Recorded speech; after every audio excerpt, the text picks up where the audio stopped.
जय हिंद दोस्तों इस वीडियो में पढ़ेंगे जीके जीएस के 80 इंपॉर्टेंट क्वेश्चन।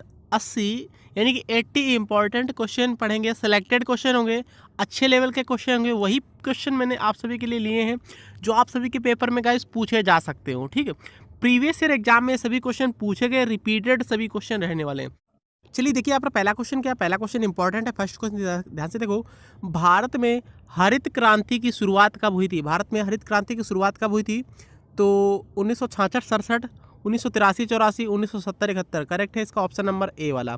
1966-67 में हुई थी भारत में हरित क्रांति। याद रखिए, हरित क्रांति की शुरुआत किसने की थी भारत में? डॉक्टर एस स्वामीनाथन ने की थी। किसने की थी? स्वामीनाथन ने की थी। याद रखिए। अगला क्वेश्चन देखते हैं, सेकेंड क्वेश्चन। विश्व का सर्वाधिक सिंचित क्षेत्र किस देश में?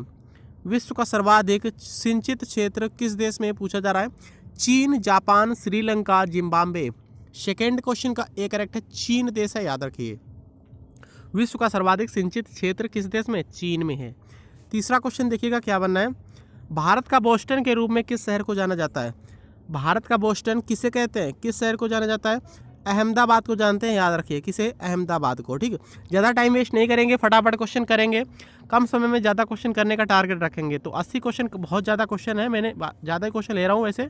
ठीक है, और 80 क्वेश्चन को 35 मिनट में लगभग करने की कोशिश करूँगा। ट्राई करूँगी कि 35 मिनट में, 30 या 35 मिनट में सभी क्वेश्चन कंप्लीट हो जाए आप सभी के। चलिए देखिए, अगला क्वेश्चन क्या बना है। देखिए, भारत में सर्वाधिक कच्ची सड़कों वाला राज्य कौन है? भारत में सर्वाधिक कच्ची सड़कों वाला राज्य पूछा जा रहा है, कौन है? महाराष्ट्र, उत्तर प्रदेश, उड़ीसा, पंजाब। फोर्थ क्वेश्चन का करेक्ट है इसका ऑप्शन नंबर सी वाला, उड़ीसा है। याद रखिए वो है। ठीक है, कौन है? उड़ीसा शहर है, उड़ीसा राज्य है। याद रखिए, भारत में सर्वाधिक कच्ची सड़कों वाला राज्य कौन है? उड़ीसा। अगला क्वेश्चन देखिए क्या बना है। भारतीय रेल का राष्ट्रीयकरण किस वर्ष हुआ? भारतीय रेल का राष्ट्रीयकरण किस वर्ष हुआ था पूछा जा रहा है, बताओ फटाफट। 1935, 1925, 1905, 1950। फाइव्थ क्वेश्चन का डी करेक्ट है, 1950 में हुआ था। भारतीय रेल का राष्ट्रीयकरण कब हुआ था? 1950 में। ऑप्शन नंबर इसका डी वाला करेक्ट है, याद रखना है। सिक्स क्वेश्चन देखिए, काकडापारा परियोजना किस नदी पर स्थित है? काकडापारा परियोजना किस नदी पर स्थित है पूछा जा रहा है। गंडक नदी, ताप्ती नदी, चंबल नदी, व्यास नदी। सिक्स क्वेश्चन का करेक्ट है ऑप्शन नंबर बी वाला, ताप्ती नदी पर स्थित है काकडापारा परियोजना। किस नदी पर है? ताप्ती नदी पर है। फिलहाल बी करेक्ट है, याद रखिए। सेवन क्वेश्चन क्या बना है। जबलपुर किस नदी के किनारे बसा है? जबलपुर किस नदी के किनारे बसा है पूछा जा रहा है। चंबल नदी पर है, नर्मदा नदी पर है, मूसी नदी पर है, गोमती नदी पर है। सेवेंथ क्वेश्चन का बी करेक्ट है, नर्मदा नदी पर है। याद रखिए। ठीक है, जबलपुर किस नदी के किनारे बसा है? नर्मदा नदी के किनारे बसा है। बी करेक्ट है, याद रखना है। अगला क्वेश्चन देखिए, सिमलीपाल अभ्यारण्य किस राज्य में स्थित है? बहुत रिपीटेड क्वेश्चन लिए हैं मैंने, सारे क्वेश्चन। ठीक है, सिमलीपाल अभ्यारण्य किस राज्य में स्थित है? देख लेना, जो 9 वाली सीरीज चलती है मेरी, उसमें से क्वेश्चन बहुत ज़्यादा आप सभी के पेपर में देखने को मिले। 25 क्वेश्चन है, 25 क्वेश्चन में कम से कम आप सभी को 4 से 5 या 6 क्वेश्चन आप सभी को 9 वाली सीरीज से देखने को मिलेंगे। और वीडियो जाते हैं जीके के, उसमें से क्वेश्चन देखने को मिलेंगे। और आप सभी की सीरीज स्टार्ट हो रही करंट अफेयर्स की, तो तैयार रहना है। सुबह सुबह करंट अफेयर्स आप सभी को मिलेगी। ठीक है, 1-2 दिन रुको थोड़ा। सिमलीपाल अभ्यारण्य किस राज्य में स्थित है? सिमलीपाल कर्नाटक, उड़ीसा, आंध्र प्रदेश या फिर राजस्थान।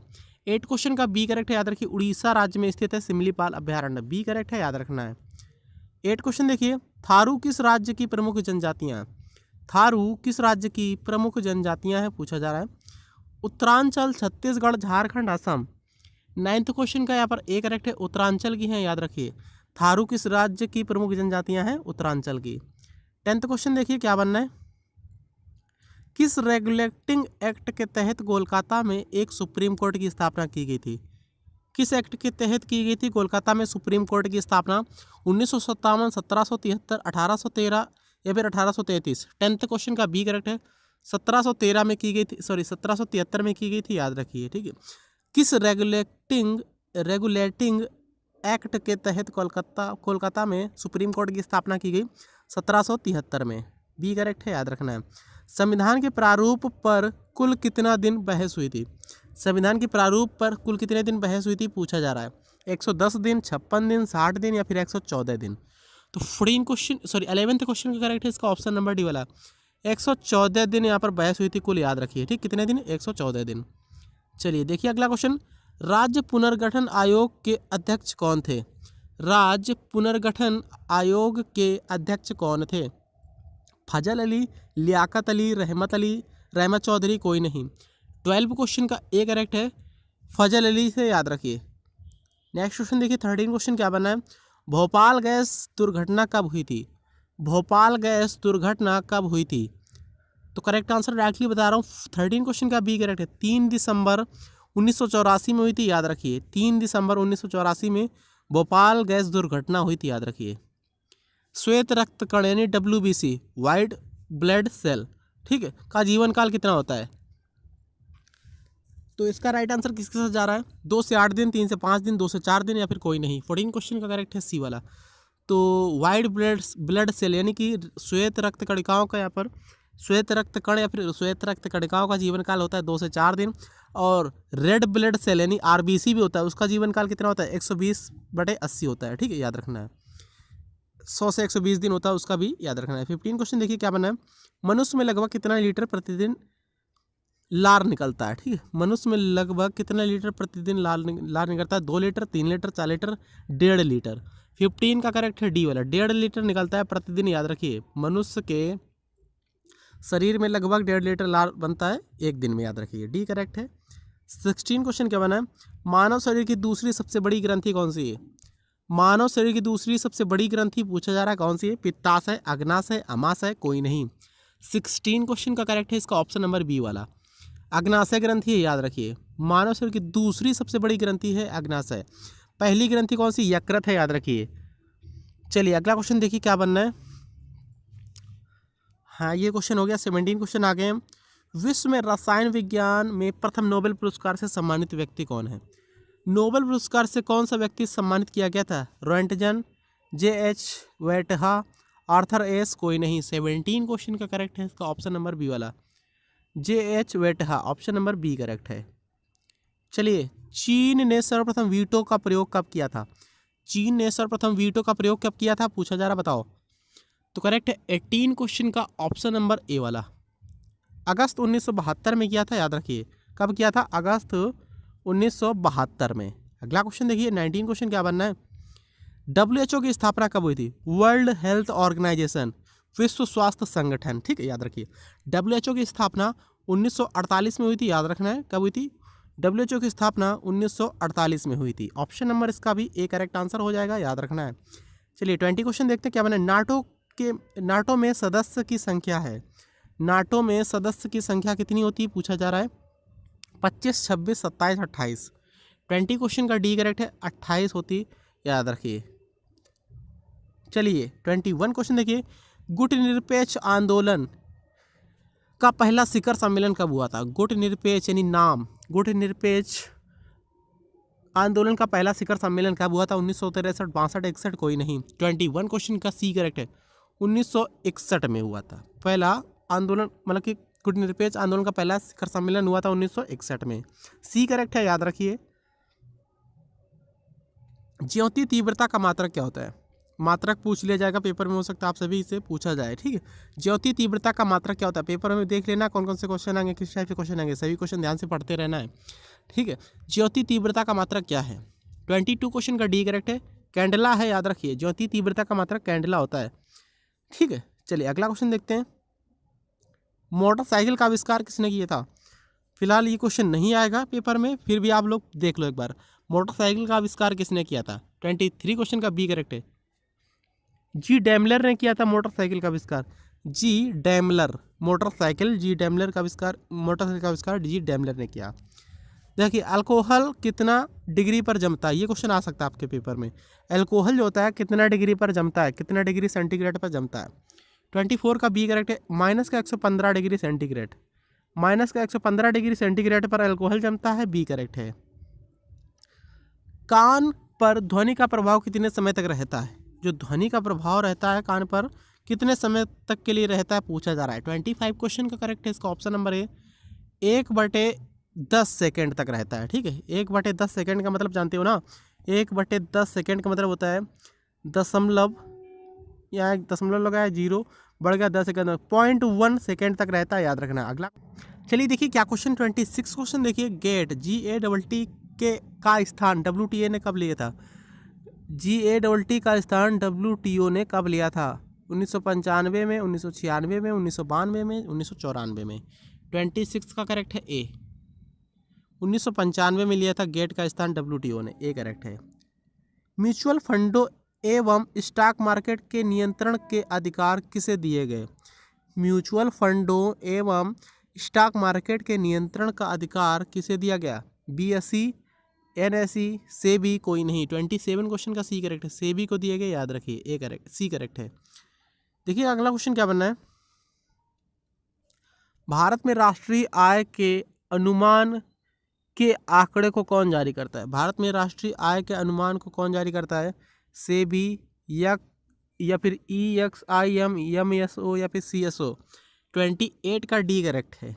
CSO जारी करता है, याद रखिए, CSO संस्था याद रखिए, यही जारी करता है। अगला क्वेश्चन देखिए, किस संविधान संशोधन द्वारा राज्य लोक सेवा आयोग के सदस्यों की सेवा मुक्ति की आयु 60 वर्ष से बढ़ाकर 62 वर्ष कर दी गई? कौन सा संविधान संशोधन हुआ था? तो 29 क्वेश्चन का ए करेक्ट है। 41वां संविधान संशोधन 1976 वाला। 30 क्वेश्चन देखिए, जीवाणु में गुणसूत्रों की संख्या कितनी होती है? जीवाणु में गुणसूत्रों की संख्या 3, 4, 2, 1, यानी कि 1, 2, 3, 4 कितनी होती है? 30 क्वेश्चन का करेक्ट है सी, 1 होती है, याद रखिए। जीवाणु में गुणसूत्रों की संख्या कितनी होती है? 1 होती है। निम्न में से कौन सा तत्व 14 साल तक के बच्चों की वृद्धि के लिए सबसे अधिक जरूरी है? 14 साल तक के बच्चों के वृद्धि के लिए सबसे अधिक जरूरी कौन सा तत्व है? प्रोटीन, विटामिन, वसा या फिर दूध। 31 क्वेश्चन का करेक्ट है ए वाला, प्रोटीन है, याद रखिए, ठीक है। कौन है? प्रोटीन। 32 क्वेश्चन देखिएगा, पाचन और श्वसन नलियाँ कहाँ क्रॉस होती हैं? ग्रसनी में, कंठ में, ग्रसिका में, श्वास नली में। 32 क्वेश्चन का करेक्ट है इसका ऑप्शन नंबर ए वाला, ग्रसनी में, याद रखना है। 33 क्वेश्चन क्या है? कृत्रिम गुर्दा किस सिद्धांत पर कार्य करता है? कृत्रिम गुर्दा जो होता है किस सिद्धांत पर वर्क करता है? विसरण, परासरण, अपोहन यानी डायलिसिस या फिर सक्रिय परिवहन। 33 का सी करेक्ट है, अपोहन पर कार्य करता है, याद रखिए, यानी डायलिसिस पर।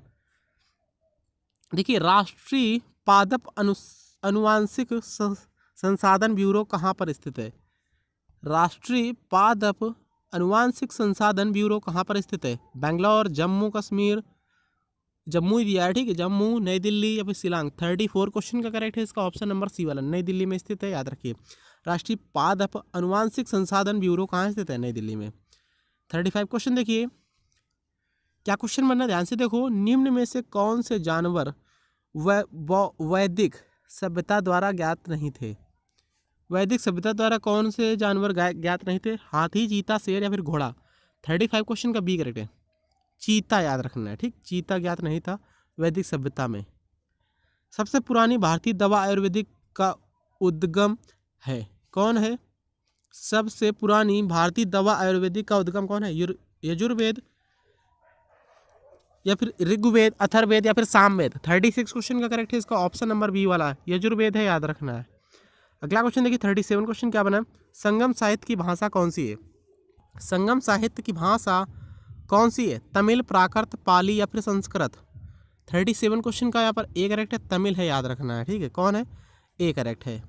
38 क्वेश्चन देखिए, कंडव राजवंश का संस्थापक कौन था? कंडव राजवंश का संस्थापक कौन सा? वासुदेव, वासुमित्र, सुसेरमन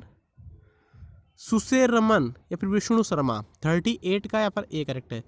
कौन था? वासुदेव था, याद रखिए। कंडव राजवंश का संस्थापक वासुदेव। 39 क्वेश्चन देखिए क्या बनना है। किस चीनी राजा ने 220 ईसा पूर्व चीन की विशाल दीवार को बनवाया था? चीन की जो विशाल दीवार है ना, 220 ईसा पूर्व बनी थी, किस राजा ने बनवाए थे पूछा जा रहा है। चीन का ही राजा था। 39 का ए करेक्ट है, सी होंग टी ने बनवाया था, याद रखिए, सी होंग टी ने। 40 क्वेश्चन देखिए क्या बनना है। हर्षवर्धन की प्रारंभिक राजधानी कौन सी थी? हर्षवर्धन की प्रारंभिक राजधानी क्या थानेश्वर थी, प्रयाग थी, मथुरा थी, कन्नौज थी? तो 40 क्वेश्चन का ए होना चाहिए ना, यहाँ पर सॉरी बी होना चाहिए ना। हर्षवर्धन की प्रारंभिक राजधानी थानेश्वर थी, वैसे कन्नौज भी थी, वैसे यहाँ पर थानेश्वर है, याद रखिए, ठीक है। प्रारंभिक राजधानी पूछी जा रही तो थानेश्वर। 40 क्वेश्चन का ए करेक्ट है। 41 क्वेश्चन क्या है? बादामी के चालुक्यों का संस्थापक कौन था? बादामी के चालुक्यों का संस्थापक कौन था? 41 क्वेश्चन। 41 क्वेश्चन का बी करेक्ट है, जय सिंह प्रथम था, याद रखना है। ठीक, कौन था? जय सिंह प्रथम। 41 क्वेश्चन का फिलहाल बी राइट है। 42 क्वेश्चन देखिए, गुप्त संस्था अभिनव भारत के संस्थापक कौन थे? गुप्त संस्था अभिनव भारत के संस्थापक कौन थे? तो correct answer option number C वाला है, गणेश सावरकर, यानी कि गणेश वासुदेव, नहीं गणेश सावरकर, वीडी सावरकर था ना यार यहाँ पर। ठीक है, यहाँ पर कुछ एरर है, वीडी सावरकर। गुप्त संस्था अभिनव भारत, वीडी सावरकर ने स्थापना की थी ना इस संस्था की। सी करेक्ट आंसर है फिलहाल। सूर्य तथा पृथ्वी के बीच की न्यूनतम दूरी कब होती है? किस डेट को होती है? सूर्य तथा पृथ्वी के बीच की न्यूनतम दूरी कब होती है? 43 क्वेश्चन का डी करेक्ट है, 3 जनवरी को होती है, याद रखना, डी करेक्ट है। सूर्य से पृथ्वी तक की अधिकतम दूरी कब होती है? सूर्य से पृथ्वी तक की अभी न्यूनतम दूरी 3 जनवरी बताया गई, सबसे अधिकतम दूरी पूछ ली गई। 44 क्वेश्चन का एक करेक्ट है, 4 जुलाई, याद रखना है। अगला क्वेश्चन देखिए 45 क्वेश्चन, पृथ्वी के निकटतम सितारे से प्रकाश को पृथ्वी पर पहुंचने में कितना समय लगता है? फिर से क्वेश्चन रिपीट कर रहा हूँ, पृथ्वी के निकटतम सितारा जो होता है, प्रकाश को पृथ्वी तक पहुंचने में कितना समय लगता है? मतलब सिंपल सी बात है, यहाँ पर जो सितारे होते हैं ना, वो जो चमकते हैं, वो पृथ्वी तक पहुंचने में कितना समय लेते हैं पूछा जा रहा है। 45 क्वेश्चन का करेक्ट है बी वाला, 4.2 वर्ष, याद रखना है, बी करेक्ट है। 46 क्वेश्चन देखिए क्या बना, क्षोभ मंडल की मोटाई ऊंचाई में किस ऋतु में वृद्धि होती? मोटाई और ऊंचाई में कौन से टाइम पर वृद्धि होती? 46 का करेक्ट है बी, ग्रीष्म ऋतु में, बी करेक्ट है, याद रखना है। फेरल का नियम किससे संबंधित है? फेरल का नियम किससे संबंधित है? 47 का सी करेक्ट है, पवनों की दिशा से संबंधित है, याद रखना है। देखिए सभी क्वेश्चन थोड़े स्पीड में इसलिए करा रहा हूँ क्योंकि कम समय, आप लोग एक बार वीडियो फिर से देख लीजिएगा। वीडियो को यहाँ पर स्लो स्पीड में देखिएगा, ज़्यादा वैसे मत करिएगा, स्लो स्पीड में देख लीजिएगा, याद रखना है। ठीक है, तो इसलिए स्पीड में करा रहा हूँ, टाइम आप सभी के पास बहुत कम है। चलिए अगला क्वेश्चन देखिए, गंगा सिंधु मैदान में कौन सी मिट्टी सबसे अधिक पाई जाती है? गंगा सिंधु मैदान में कौन सी मिट्टी सबसे अधिक पाई जाती है? 48 का सी करेक्ट है, जलोढ़ मिट्टी अधिक से पाई जाती है, याद रखना है। देखिए कपास का रेशा पौधे के किस भाग से प्राप्त होता है? कपास का जो रेशा होता है पौधे के किस भाग से प्राप्त होता है? 49 का डी करेक्ट है, फल से प्राप्त होता है, याद रखना है, किससे? फल से प्राप्त होता है। 50 क्वेश्चन देखिए, प्रसिद्ध करीबा बांध किस नदी पर स्थित है? प्रसिद्ध गाइस करीबा बांध है किस नदी पर स्थित है? नील नदी, नाइजर नदी, जाम्बेजी नदी, अमेजन नदी। 50 का सी करेक्ट है, जाम्बेजी नदी पर स्थित है, याद रखना है। ठीक है, प्रसिद्ध करीबा बांध जाम्बेजी नदी पर है, सी करेक्ट है। कर्क रेखा किस राज्य से होकर गुजरती है? सिंपल सी बात है, बताओ फटाफट, 30 क्वेश्चन और बचे हैं। कर्क रेखा किस राज्य से होकर गुजरती है? करेक्ट आंसर क्या जा रहा है इसका? ए करेक्ट है, उड़ीसा राज्य से होकर गुजरती कर्क रेखा, ए करेक्ट है। 52 क्वेश्चन देखिएगा, कैबिनेट मिशन योजना के अंतर्गत स्थापित की गई संविधान सभा में कितने सदस्य थे? कैबिनेट मिशन योजना के अंतर्गत स्थापित की गई संविधान सभा में कितने सदस्य थे? तो 52 क्वेश्चन का करेक्ट है इसका क्या? ऑप्शन नंबर ए वाला, 389 सदस्य थे कुल, याद रखना है। कितने? 389 सदस्य। देखिए संविधान के प्रारूप समिति में सभापति सहित कितने सदस्य थे? संविधान में प्रारूप समिति सहित, संविधान में प्रारूप समिति में सभापति सहित कितने कुल सदस्य थे? 7 थे। कितने थे? कुल 7 सदस्य थे। 53 का ए करेक्ट है। 54 क्वेश्चन क्या करेक्ट है इसका बताओ। पहली बार प्रस्तावना में संशोधन किस संशोधन द्वारा किया गया? पहली बार प्रस्तावना में संशोधन किस संशोधन के तहत किया गया? 42वां संविधान संशोधन के तहत सबसे पहले प्रस्तावना में संशोधन किया गया था, फिलहाल बी करेक्ट है, याद रखिए। 55 क्वेश्चन देखिए क्या बनना है। स्वतंत्रता के समय भारत में कितने प्रकार की राजनीतिक इकाइयाँ थीं? स्वतंत्रता के समय भारत में कितने प्रकार की राजनीतिक इकाइयाँ थीं? 2, 3, 4 या फिर केवल 1? 55 का ए करेक्ट है, कुल 2 थीं, याद रखिए। 56 क्वेश्चन देखिए, संपत्ति के अधिकार को मौलिक अधिकार की सूची से संशोधन द्वारा हटाया गया, किस संशोधन द्वारा? संपत्ति का जो अधिकार था उसको मौलिक अधिकार की सूची से हटाकर, मतलब कि संपत्ति के अधिकार को मौलिक अधिकार की सूची से किस संशोधन द्वारा हटाया गया? 42वां, 44वां, 52वां या फिर कोई नहीं? 56 का बी करेक्ट है, 44वां संविधान संशोधन के तहत हटाया गया, याद रखना है, बी करेक्ट है, याद रखिए। वित्तीय घाटे की नई परिभाषा किसने की थी? वित्तीय घाटे की नई परिभाषा किसने की थी? चलैया कमेटी ने, चक्रवर्ती कमेटी ने, रंगराजन कमेटी ने, फिर रेखा कमेटी ने। तो 57 का बी करेक्ट है, चक्रवर्ती कमेटी ने, बी करेक्ट है, याद रखिए। 58 क्वेश्चन क्या बना है, साप्टा किस वर्ष साप्टा में बदल गया? साप्टा किस वर्ष में साप्टा में बदल गया? साप्टा किस वर्ष साप्टा में बदल गया, ऐसा है। साप्टा जो है SAPTA किस वर्ष SAFTA में बदल गया? 2000, 2002 में, 2005 में, 2011 में। 58 का सी राइट आंसर है, 2005 में बदल गया। साप क्वेश्चन पूछ लिया जाए पेपर में आ सकता है, ठीक है। साप्टा जो है SAPTA किस वर्ष हुए साप्टा में बदल गया? तो 2005 डेट याद रखिए, 2005 में। देखिए, भारत की सबसे लंबी नदी पुल महात्मा गांधी सेतु जो पटना में है, इसकी लंबाई पूछी गई कितनी है? भारत की सबसे लंबी नदी पुल जो है महात्मा गांधी सेतु पटना में, इसकी लंबाई पूछी गई कितनी है? तो 5575 मीटर है, याद रखिए। कितनी है? 5575 मीटर। भारत की सबसे बड़ी जनजाति कौन सी है? तो कमेंट करो फटाफट, इसकी राइट आंसर इसका तो आना चाहिए ना। भारत की सबसे बड़ी जनजाति कौन सी? गोंड, भोटिया, बडांगा, या फिर कोई नहीं। 60 का करेक्ट आंसर, राइट आंसर आ जाना चाहिए कमेंट बॉक्स में। बर्लिन किस नदी के किनारे स्थित है? बर्लिन जो जर्मनी का शहर है, किस नदी के किनारे स्थित है पूछा जा रहा है। बर्लिन मेनाम स्त्री टिंग्रिस राइन। 61 क्वेश्चन का करेक्ट है इसका ऑप्शन नंबर बी वाला, स्त्री नदी के किनारे स्थित है, याद रखिए। लुधियाना किस नदी के किनारे स्थित है बताओ फटाफट? गोमती, गोदावरी, सतलुज, बर्लिन। 62 का सी करेक्ट है। लुधियाना सतलज नदी के तट पर स्थित है, याद रखिए, लुधियाना शहर। लक्ष्मी विलास महल किस शहर में स्थित है? लक्ष्मी विलास महल किस शहर में स्थित है? बड़ोदरा, बेंगलोर, भुवनेश्वर, उज्जैन। 63 का ए करेक्ट है, बड़ोदरा में स्थित है, याद रखिए, बड़ोदरा में लक्ष्मी विलास महल। लालगढ़ महल कहाँ स्थित है? लालगढ़ महल कहाँ स्थित है पूछा जा रहा है, बताओ फटाफट। थोड़ा जूम कर ले रहा हूँ। लालगढ़ महल कहाँ स्थित है? 64 का सी करेक्ट है, बीकानेर में स्थित है, याद रखिए। भारत आने वाले प्रथम ब्रिटिश प्रधानमंत्री कौन थे? भारत आने वाले प्रथम ब्रिटिश प्रधानमंत्री कौन थे?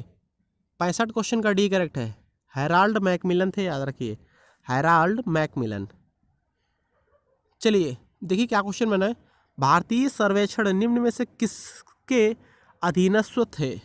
अधीनस्थ हैं। भारतीय सर्वेक्षण निम्न में से किसके अधीनस्थ हैं? रक्षा मंत्रालय, पर्यावरण एवं वन मंत्रालय, गृह मंत्रालय, विज्ञान एवं प्रौद्योगिकी संस्थान। 66 का डी करेक्ट है। भारतीय सर्वेक्षण किसके अधीनस्थ है?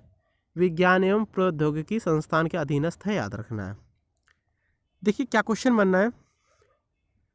भारतीय संविधान में 9वीं अनुसूची किस संशोधन द्वारा परिवर्धित हुई? 9वीं अनुसूची किस संशोधन द्वारा परिवर्धित हुई थी? 67 का ए करेक्ट है, प्रथम संविधान संशोधन के तहत, याद रखिए। रग्बी फुटबॉल के खेल में प्रत्येक पक्ष में कितने खिलाड़ी होते हैं? रग्बी फुटबॉल के खेल में प्रत्येक पक्ष में कितने खिलाड़ी होते हैं? 68 का बी करेक्ट है, कुल 15 खिलाड़ी होते हैं, याद रखिए। रग्बी फुटबॉल में 15 खिलाड़ी होते हैं एक पक्ष में, याद रखिए। संयुक्त राज्य अमेरिका का राष्ट्रीय खेल क्या है? बहुत बच्चों को राइट आंसर इसका पता होगा। संयुक्त राष्ट्र अमेरिका का, USA का राष्ट्रीय खेल क्या है? 69 क्वेश्चन का सी करेक्ट है, बेसबॉल है, याद रखिए। आइस हॉकी कनाडा का है, भारत का है यहाँ पर हॉकी। और बुल फाइटिंग कहाँ का बताओ? बुल फाइटिंग कहाँ का? स्पेन का, कहाँ का बताओ, कमेंट करो। भारत के प्रथम रैमन मैग्सेसे पुरस्कार विजेता कौन है? भारत के प्रथम रैमन मैग्सेसे पुरस्कार विजेता कौन है? आचार्य विनोबा भावे हैं, याद रखिए। कौन है? आचार्य विनोबा भावे।